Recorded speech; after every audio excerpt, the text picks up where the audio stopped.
Paris, the 24th of August, 1572. In the still heavy air before dawn, the bells of Saint-Germain begin to toll. Doors splinter under the force of booted soldiers. Steel scrapes against stone and shouts echo through the narrow streets. Figures run, some barefoot, slipping on cobblestones slick with blood. By nightfall, the Seine will carry bodies downstream, and the killings will spread far beyond the city walls. Thousands of French Protestants, the Huguenots, will be dead within days. Across the Channel, Elizabethan England will watch in horror. And in Paris, one man at the center of it all, Francis Walsingham, will never forget. So grab your coffee or your water and settle in, because this is definitely one doozy of a story, and it's not for the faint of heart.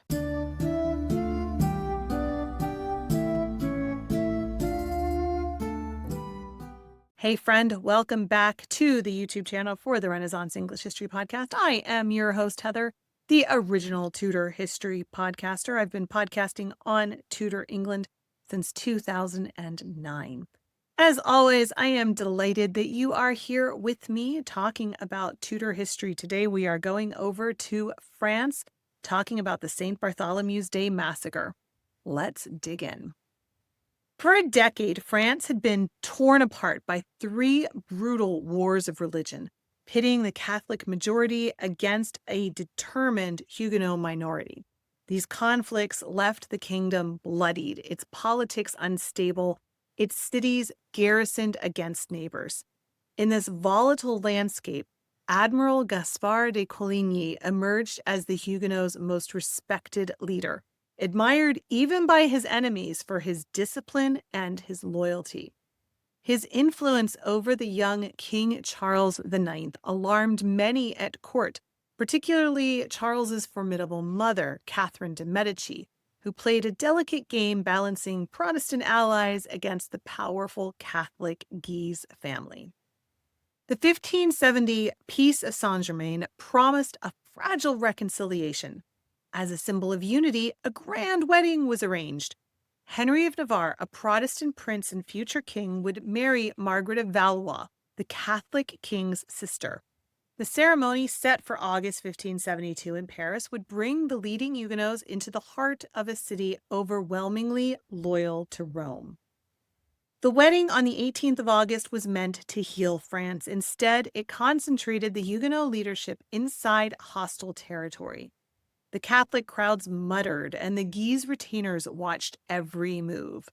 4 days later, Admiral Coligny was shot in the street by an assassin's musket.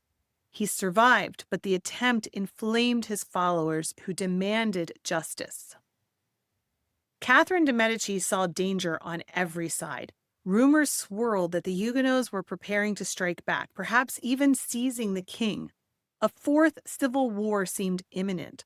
On the night of the 23rd of August, Catherine pressed her son to act before his enemies did.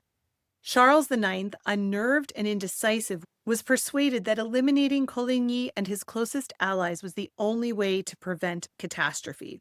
By midnight, orders were in place. At first light, the killing would begin, and Paris would become a killing ground. In the dead of night, the bells of Saint-Germain rang again, not for worship, but as a signal to kill. Royal guards and Guise loyalists moved quickly through the darkened streets, surrounding the lodgings of Admiral Coligny.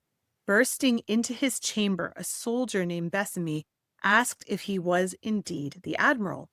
"I am," Coligny replied calmly. "Young man, you should respect my years, but do as you please." Bartholomew plunged his dagger into Coligny's chest and flung the body from the window, where the Duke of Guise stood below, inspecting the corpse. Someone severed the admiral's head. The killing spread with precision at first, targeted strikes against Huguenot leaders in houses near the admiral. Some leaders fell within hours, but order dissolved quickly into chaos. Militia and armed citizens surged through the streets, breaking down doors, slaughtering men, women, and children. Looters took advantage of the carnage. By dawn, the Seine carried the first of many bodies downstream. Over the next few days, the massacre spilled into the suburbs, and by week's end, it would erupt in cities across France. The tally in Paris alone would reach thousands, and the killings in the provinces would multiply the horror. If you are enjoying this kind of macabre deep dive into 16th century intrigue, you will love joining us for Tutorcon from home this October. Tutorcon is happening at Agecroft Hall in Richmond, but you can come from wherever in the world you are. 3 days of live talks, Q&A sessions, community, fun, all without leaving your sofa. And right now, anyone who gets their ticket before August 31st becomes part of the Privy Council. That means extra perks like a pack of Tudor-themed Zoom backgrounds, priority access for your questions during the Q&A, and some surprise gifts you will only find out about once you're in. Tickets are normally just $49, and with the Privy Council offer, you can join for only $34. Just use code EARLYBIRD when you sign up, englandcast.com/tutorcon from home. Again, englandcast.com/tutorcon from home, and use the code EARLYBIRD to join the Privy Council. Can't wait to see you online October 3rd. It's going to be amazing. So back to Paris, where things are not so amazing. The killings were quickly wrapped in a cloak of official legitimacy. Charles IX announced the massacre as a necessary preemptive strike against a Huguenot conspiracy to assassinate the royal family. The Parliament ordered Coligny condemned in effigy, while Catholic poets and orators hailed the bloodshed as divine justice. In Rome, Pope Gregory XIII told of a foiled regicide plot and held a Te Deum in Thanksgiving and commissioned a medal celebrating the Huguenot slaughter. Catholic Spain offered praise while Protestant Europe recoiled. Pamphlets in the Dutch Republic and the German states painted it as the ultimate proof of Catholic treachery. For Protestant England, the St. Bartholomew's Day massacre confirmed the worst fears about Catholic rule. News reached the English court within days, and shock quickly turned to outrage. Sermons denounced the Parisian bloodbath, and ballads turned Coligny into a martyr. Elizabeth I, balancing her response, summoned the French ambassador for explanations, but avoided a public diplomatic rupture. England still needed France as a counterweight to Spain. Francis Walsingham, then the English ambassador in Paris, had witnessed the slaughter firsthand.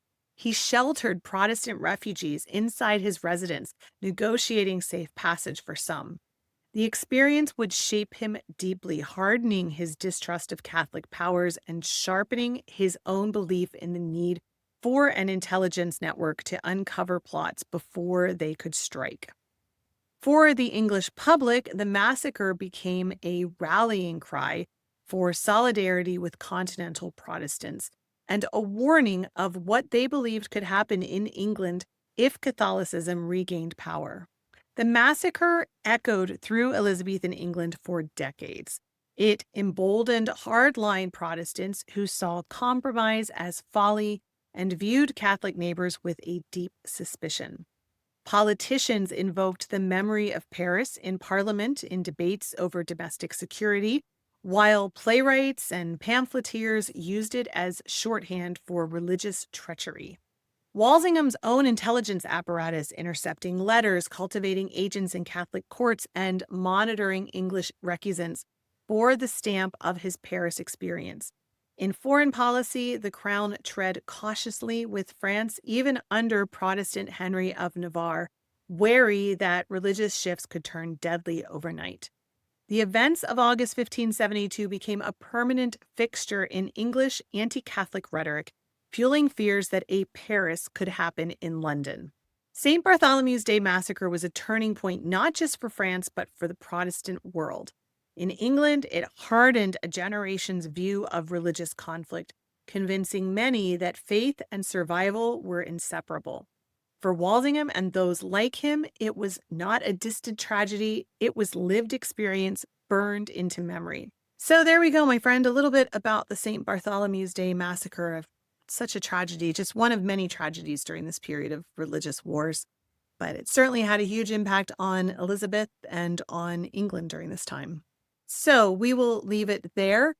If you made it to the end of this video and enjoyed it, I sure would appreciate a press of that like button. It helps to feed that algorithm and get our content to more people.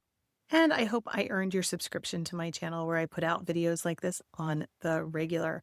If you would like to keep digging into Francis Walsingham, here is an episode I did on him a little while ago that might be interesting, or here's a video that YouTube thinks you'll like.